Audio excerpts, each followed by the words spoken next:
Mesdames et messieurs, bonjour, bonsoir. Je suis PF pour LTLT, Lakers tout le temps, la chaîne francophone des Lakers.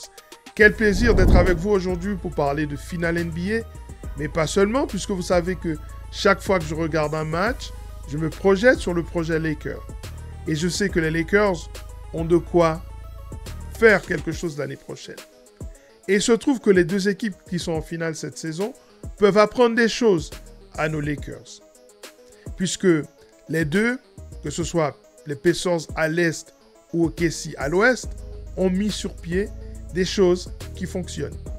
Et justement, et c'est ça qui est le plus intéressant, c'est que les ingrédients des unes ne sont pas les ingrédients des autres. Comme quoi, il y a plusieurs moyens d'arriver au bout. Et de toute façon, peu importe l'équipe qui gagnera ce titre, on dira qu'elle a mis quelque chose en place que les autres n'avaient pas. Ainsi, dans cette émission, nous allons voir 10 leçons que nous pouvons tirer de ce qui se passe à l'Est et à l'Ouest avec les Pacers et OKC. 10 leçons pour les Los Angeles Lakers pour qu'ils redeviennent des contenders. Et plus on va avancer dans ces leçons, plus vous allez voir que ça manque aux Lakers et plus c'est important. Restez avec moi. Lakers tout le temps, c'est tout de suite. Step 1, wake up early, gonna rise with the sun. Step 2, get some good, some food in you. Step 3, think real hard about what you wanna be. Step 4, everybody just do your thing. Wake up, today's gonna be a good day. Wake up, today's gonna be a good day. Wake up, today's gonna be a good day. Wake up, today's gonna be a good.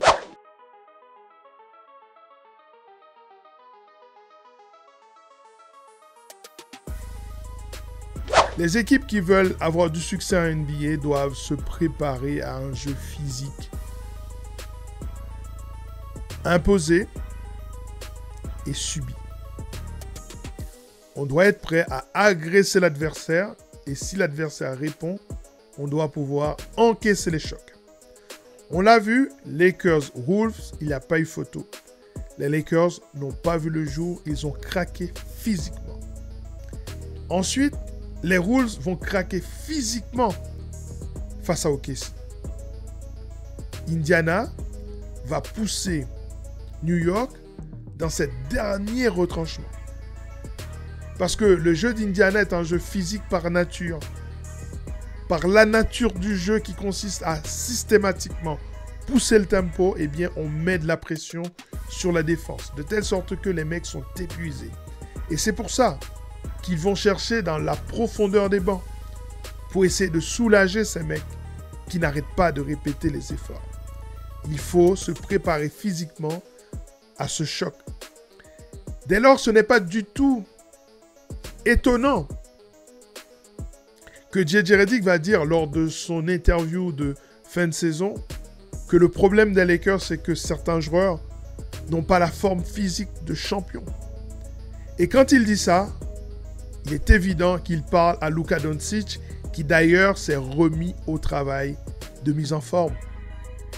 Mais pas seulement, il parle également à Austin Reeves. Austin Reeves qui n'a pas tenu physiquement face aux agressions répétées des défenseurs plus costauds, qui savent qu'il suffit de l'agripper pour qu'il perde confiance. Jordan l'a expliqué, hein.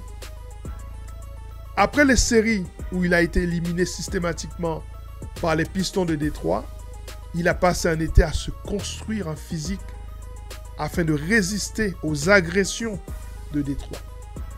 À mon avis, Austin Reeves doit faire exactement la même chose.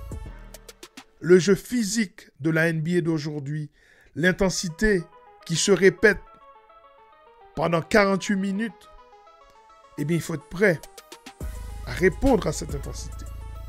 Et les Lakers n'étaient pas prêts à le faire. Et ça, c'est un problème.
Si vous avez aimé ce contenu, n'hésitez pas à vous abonner à la chaîne, à me mettre un petit pouce bleu, à mettre les commentaires dans la zone réservée à cet effet et à partager cette vidéo.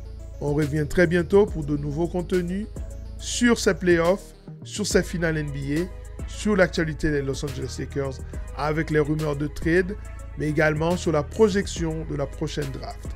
Prenez soin de vous, regardez bien les matchs. À très bientôt. Ciao.